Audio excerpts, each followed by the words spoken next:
各位粉絲、各位朋友，大家好！歡迎大家嚟到凌晨空間與中神通。各位粉絲、各位朋友，大家好。好啦，咁今次咧又到阿鐘師傅咧分享佢嗰啲經歷俾大家聽啊。係兩個古仔喎，好短，但係我覺得好得意嘅古仔。因為上集我哋講開呢個菩薩無所住生嘅心啦，咁啊，醒翻起有個咁嘅古仔喎。整得開始。咁啊，其實呢個古仔咧係我一個中醫嘅朋友發生嘅。咁啊，但係我自己都有個咁上下嘅故事。咁咧，佢係咁樣，因為佢就好早年已經係篤信佛教嘅。跟住後尾當然俾我踢咗入會啦，就即係又學埋錄音啦，學埋錄音神功咁樣啦。但係佢呢家佢都係篤信佛教嘅一個人嚟嘅，即係咁佢覺即係其實我哋覺得冇乜好大衝突啦呢件事。咁咧，佢有一次咧，佢就話有一個，因為我哋成日傾佛偈嘅。佢有一次有個病人，咁就做完針灸啊，開完藥啦，跟住佢又咁啱要走，咁個病人就有揸車，咁又佢哋就車埋佢走啦。跟住咧，個病人就同佢講開一啲自己做善事嘅嘢啊。因為嗰個病人都好中意去做義工啊，好中意去做善事嘅。咁又同佢講開，跟住就問佢啦，我做咁多即係。我有去做呢度善事啊，做呢度善事啊，你覺得點啊？咁係咪都 OK 啊？即係想幫自己積下啲陰德咁嘅意思。跟住咧，我個朋友就好抵死咁答咗佢一句喎，就係呢句啦。其實咧應該就菩薩無所住而生其心嘅。咁即係咩意思啊？咁就係咧嗱，我哋用一個古仔去講呢件事啦。當年達摩祖師嚟到東土之後啦。咁咧，佢一嚟到東土，其實就係見咗梁武王嘅，我冇記錯。咁梁武王咧係嗰時喺梁國入邊就篤信佛教，咁推廣佛教一個好重要嘅人物。咁我哋呢家中國嘅佛教食齋食素，其實都因為佢嘅。係啦，因為佛教本身係冇話要食素嘅。係啦，佛陀在生嘅年代，其實佢哋全部就係去叫做乞食啦，即係等其他人施食俾佢哋啦，施食俾佢哋啦。悉達多啊嘛，係啦，咁人哋俾咩佢就食乜嘢嘅，肉又係咁食，菜又係咁食嚇。你俾碗蘑菇湯佢都係咁飲埋佢㗎啦，冇乜所謂嘅。咁去到梁武王嗰陣，因為佢就好篤信佛教，佢就覺得就希望自己第日就可以去西方極樂啦。咁啊，首先就起好喺國家邊起好多佛廟啊，就好多僧人啊，就大力去幫助佢哋。咁達摩祖師嚟到啦，咁啊佢就同呢個皇帝傾偈啦，咁啊，皇帝好開心啊，就有個即係呢個西方啊天竺嚟嘅高僧，咁嚟到就同我傾偈啦，咁啊好開心，咁就首先佢就問咗達摩祖師幾個問題嘅，佢就話啦，大師你係邊個啊？跟住達摩祖師喺度，我都唔知，係啊，達摩祖師我唔知自己係邊個。跟住咁啊，梁武帝已經係拗晒頭啊！咁啊，再問佢啦。咁你之後要去邊啊？達摩祖師話：我以後去邊我都唔知。佢答到咁高嘅喂，大佬。跟住咧，梁武帝已經係火起地火咁啦。跟住就同佢講啦：大師，咁我在位期間啊，我就做好多呢啲佛門嘅推廣啊。咁啊，我係咪有無上功德？即係我係咪好多功德咁樣啊？達摩祖師就同佢講話：唔係啊，你一啲功德都冇。唔係啩？咁跟住我想斬頭啊，大佬！自然話不投機，又半句多咁就逐客啦，就請佢走啦。咁唔啱傾。咁跟住咧嗰時當時梁武帝身邊亦都因為佢好信佛教，佢身邊有啲大和尚喺度啦，咁長期陪住佢啦。跟住就同個大和尚傾話：呢個達摩祖師咩料啊？都唔知識唔識嘢嘅。我問佢係邊個，又話唔知；去邊度又唔知。係啦，因為我同佢講做咁多嘢，佢話我冇功德喎。你話激唔激氣啊？跟住隔離個大和尚又解釋佢就哇，好犀利啊！呢個達摩祖師係個得道高僧，反而話犀利。跟住咧嗱，佢講話我唔知自己係邊個，我唔知但係去邊度咧。咁其實佢係一個禪宗啊。我哋叫做禪宗入邊嘅一個參話頭嘅嘢。咁到底我哋係邊個咧？我呢家喺依個現世，我有個名，但係呢個名係咪代表真正嘅我咧？如果我死之前即係唔係我出生之前，我死咗之後，我係邊個咧？我要去邊度咧？點知啫？係啦，就係啦。其實點會知啫？皇帝就好似問得好顯淺嘅嘢，達摩祖師就其實諗緊啲好深入嘅嘢。我到底係邊個？我真係唔知。我第日要去邊度？我其實都唔知，我都想知。呢個就係佢哋禪宗一個參話頭嘅技巧。咁佢哋就用呢個去不停去做禪修嘅。咁咧，至於哇，真係講到我講親都講到外太空啦，對唔住。唔係，繼續啊，好聽啊，好聽。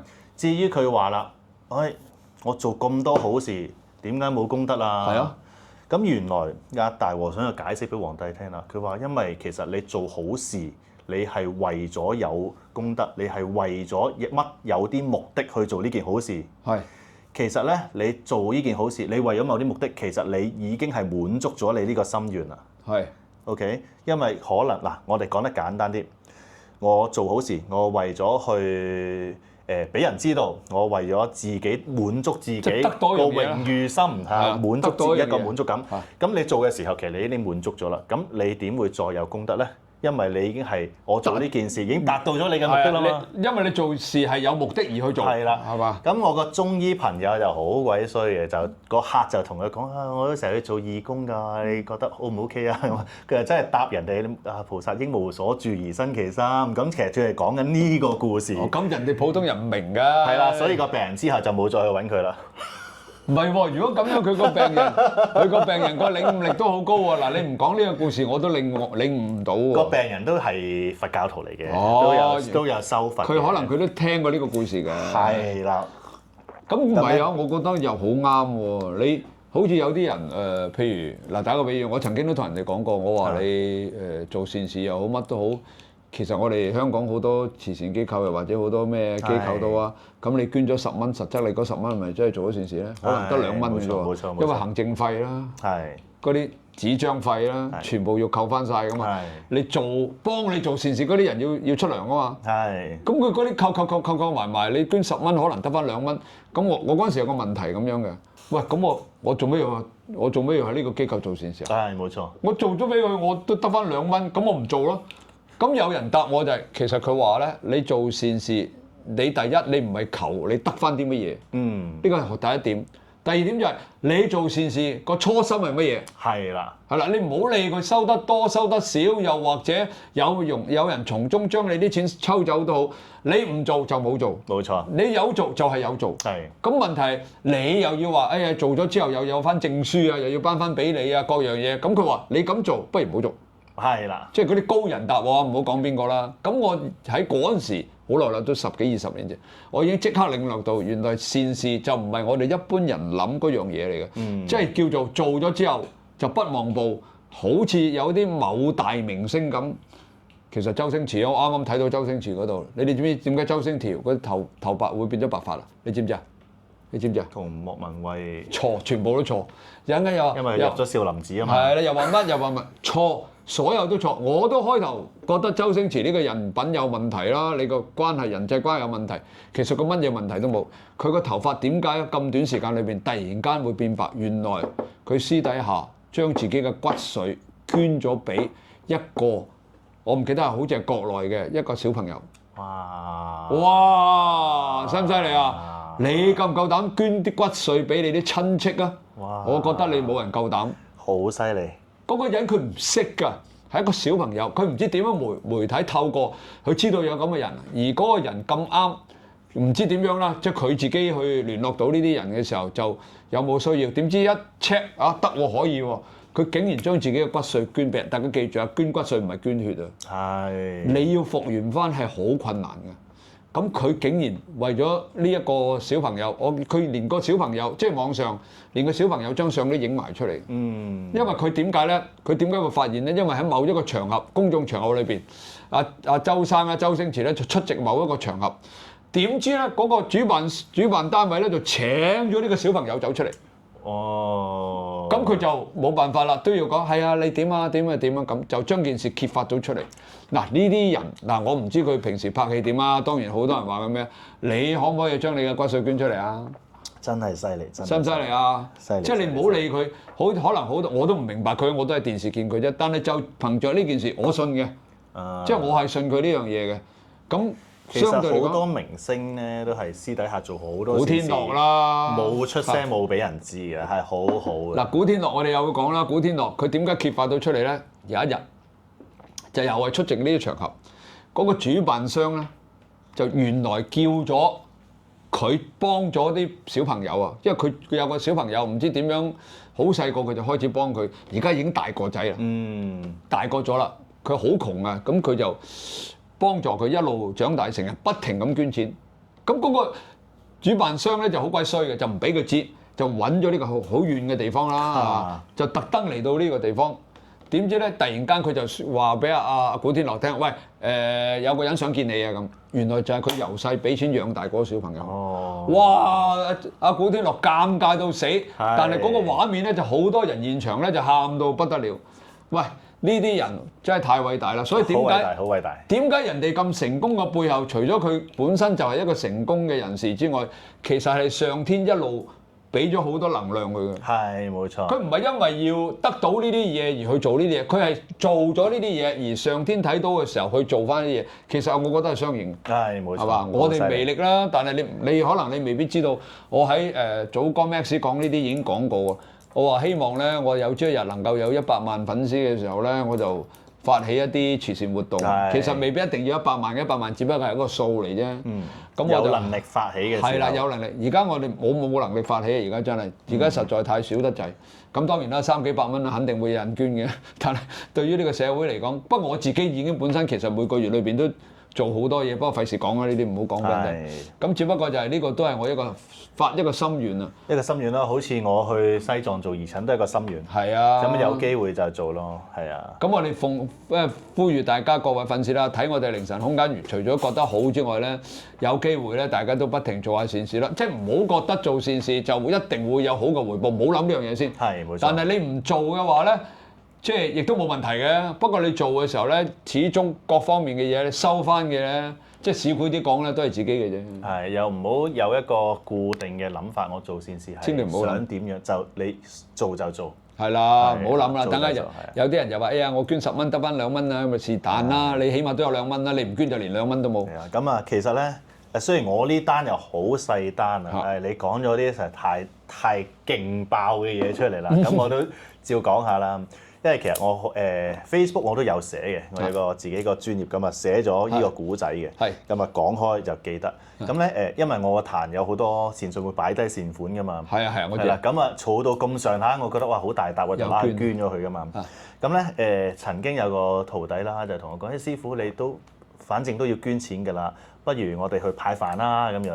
佢話你派飯你又可以影啲相啊，做啲宣傳咁樣。跟住我喺度諗啦，最後我就同佢講：唔好啦，如果你想派飯，我哋另外夾錢嚟派飯，就做宣傳冇問題。跟住我話呢啲人哋嘅善款咧，我攞咗去影相就變咗唔係人哋嘅善款啦，就變咗宣傳費啦。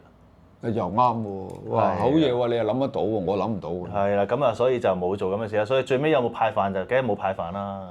係啦，咁啊，但係就呢個係我自己個諗法咯。你捐咗出去，多數捐去俾邊度啊？初頭我係捐去兒童癌病基金多嘅，係啦，因為嗰時咧有個病人，咁佢係即係佢都係一個算唔算兒童咧？總之佢係呢個青少年，係啦青少年啦，咁佢就受到呢個基金會嘅好處，咁啊我一路幫佢醫療嘅時候咧，佢又同我講，我話咁都好喎，我以後捐去呢個機構啦。咁啊後尾我呢家就另外再捐咗去其他地方嘅。就係呢啲派飯嘅地方啦。喂，不如咁啊！而家我哋凌晨空間啦，我哋幾個凌晨空間都好多人睇啊。不如順帶我哋呼籲下啦。如果有朋友想話做一啲善事，透過我哋嘅，我哋會集埋一筆錢，然之後就幫大家去做善事。當然啦，我哋會攞翻單嘅，大家唔使擔心，我哋唔會食咗你啲錢，我哋唔會要呢啲咁嘅錢，我哋只會將佢捐出去咯。我哋癌病基金又好，乜都好啦。咁啊，如果你哋各位粉絲有邊個想話捐錢嘅咧，做善事咧，咁你可以聯絡小助手啊！我哋到時集齊晒嘅，捐咗幾錢，我哋寫翻單開翻俾大家。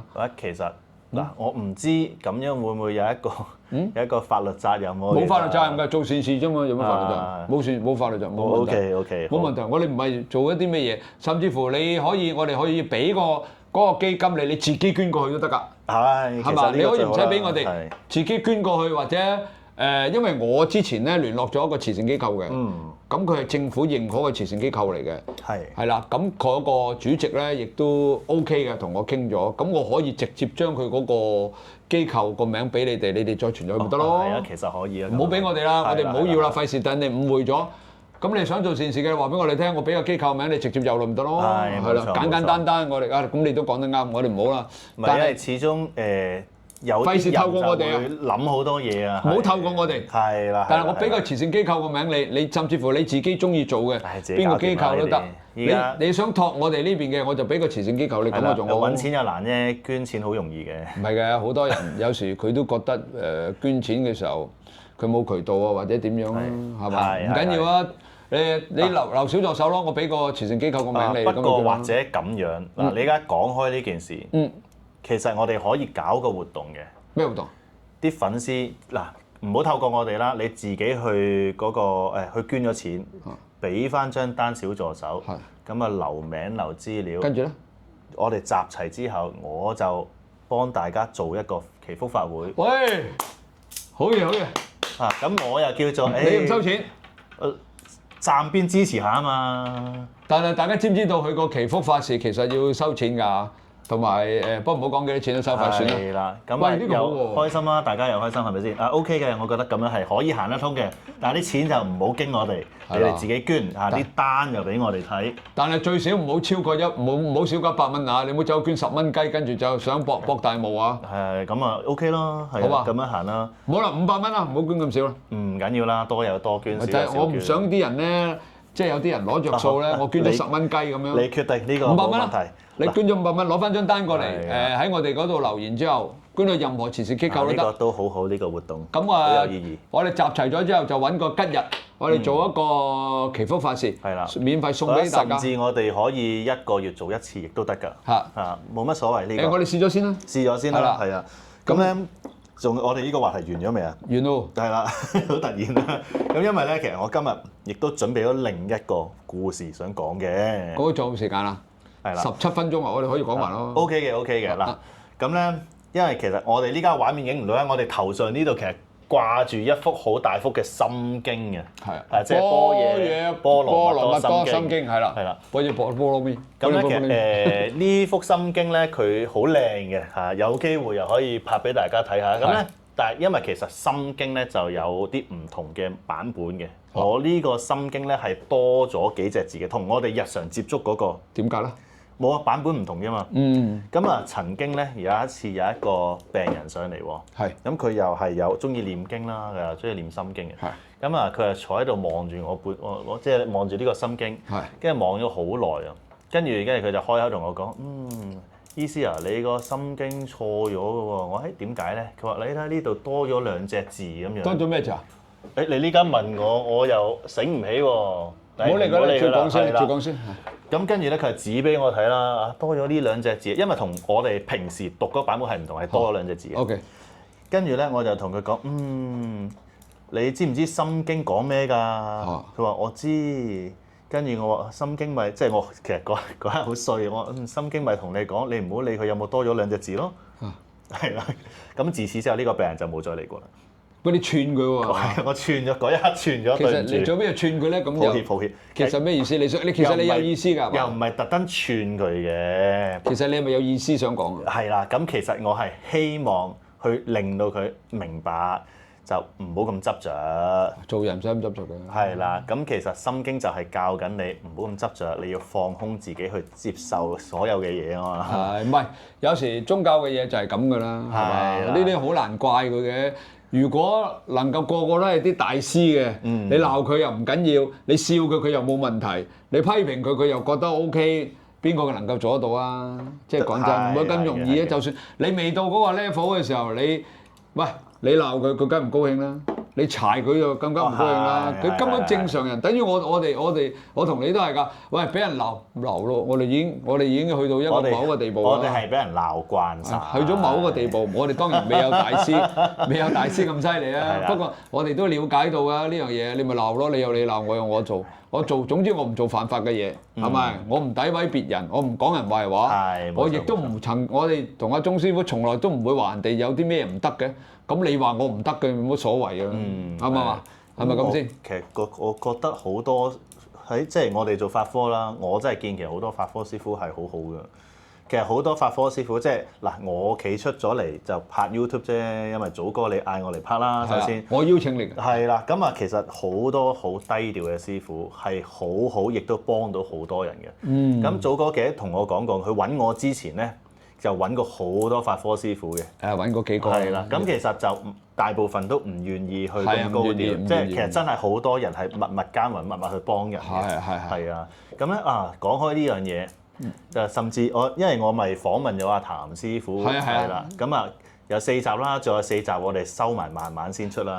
但係咁咧即刻有啲朋友問，點解會唔會再訪問下其他師傅啊？我話有機會都會嘅。咁佢又問我，咁點解唔訪問下我自己錄音嘅師傅啊？咁就係喎，點解你唔訪問啲錄音師傅？係啦，跟住我同佢講，我話其實我一早就問過啦。你揾我嗰陣時，我已經問佢。佢唔想出鏡。佢唔想出鏡，佢就想即係唔想出名啦，想低調咁啊，自己好好地修行就算數啦。咁有好多人嘅性格，好多人都係咁，好好嘅。好，唔係其實呢個世界咧，如果多啲咁嘅人咧，會和諧好多嘅。係啊。呢個世界講真啦，文無第一就武無第二啊嘛。冇錯。個個冇嘅都話自己叻㗎啦，咁我哋點解唔話自己第二咧？好似馬雲咁，佢話永遠我都係認自己第二嘅啫，我唔認第一㗎。其實佢本身係第一，但係佢唔認第一，即係同樣道理啫。即係我成日都講啦，譬如我喺早講 Max 講呢啲度，你成日講嘅，我話即係人咧，其實應該多啲和諧咯。有乜所謂贏輸啫？俾你今日贏，可能你第日會輸。就算我哋今日贏，可能我哋第日又會輸。其實一樣嘅咋。咁使乜咁執着？使乜要去用啲説話啊，或者用啲行為啊，去做一啲傷害人又唔利益自己嘅嘢咧？係冇錯。即係呢個世界，當你做咗嘅時候，人哋冇反應嘅，等於一樣嘢就好明顯。我同大家講，你去鬧人，不停嘅18個字粗口鬧。如果呢個人18個字係點樣講啊？我第時教你。20做廚房佬22個字都講到啊！咁好啦，你鬧咗人，如果嗰個人冇反應，望住你笑一笑，咁你覺得最傷身嗰個係邊個啦？一定係鬧嗰個啦。唔係咯，因為點解啊？人我成日都教人嘅，人係必須有呼吸嘅，係咪？係冇錯。咁你條氣就順啦。當你要講18個字粗口嘅時候，你根本就冇得呼吸，你要不停咁樣呼。係。咁你吸咧，冇得吸咯。係冇錯。咁你冇得吸，你條氣咪頂住咯，頂住又要窒住條氣，跟住對方話，嘻，繼續講啦。咁你咪碌葛咯。我好記得你喺 Max 核爆嗰度講有一個做電台嗰個就好有風度啦。人哋係咁鬧佢，佢就行啦。係啊。呢個就好有風度啦。嗰個係 DJ 啊嘛，叫做乜名啊？死同突然間。我唔知可唔可以公開。可以都可以㗎。唔記得咗叫咩名啦？好出名嘅 DJ 嚟㗎嘛。喂，人哋見過世面。各方面嘅嘢都係咁樣，係咪？你以為攻擊到人哋都傻㗎，結果咪攻擊到自己咯？呢個世界嘅永遠都係㗎啦。冇錯啊。點會有人知㗎？所以話我哋叫做咩啊？你指住人哋嘅時候有4隻手指指住自己㗎嘛。係啦。咁所以自此之後，我哋就咁樣指人哋咯。咁樣指人哋。唔係講笑啫，呢啲。喂，好啦，夠鐘啊！講下，我哋變咗唔係凌晨空間啦，變咗清談節目啦。喂，好啦，好啦，呢個我哋講到呢度啦，我哋仲有好多嘢要講嘅，我哋整多幾集啦，繼續去講多啲呢啲咁嘅凌晨空間啊，或者呢啲 V 運嘢又好，或者呢啲人生道理俾大家聽都好啦。咁希望最重要咧都係能夠娛樂到大家嘅啫。係。你哋開心咧，我哋亦都會繼續去拍更多好嘅視頻俾你哋啊。講開執着，我又諗起一個以前個古仔啊。喂，而家完啦，你等緊再拍啦嚇。下次再講，好，拜拜。好啦，拜拜。